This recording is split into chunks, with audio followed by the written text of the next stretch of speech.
আজকের ভিডিওতে আমরা দেখব বিগত ৩৫ বছরে বিসিএস পরীক্ষায় আসা কিছু ভোকাবুলারি অ্যান্ড সিনোনিম।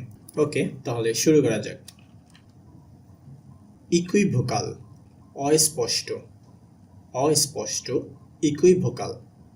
এটার সিনোনিম মিস্টেকেন, ভ্রান্ত।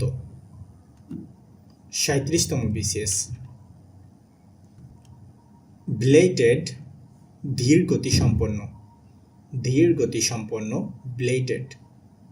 সিনোনিম টার্ডি, ধীর গতিতে চলে এরকম, টার্ডি। ১৩তম বিসিএস। এক্সটেম্পোর, পূর্ব প্রস্তুতিহীন, পূর্ব প্রস্তুতিহীন, এক্সটেম্পোর। Synonym impromptu, impromptu,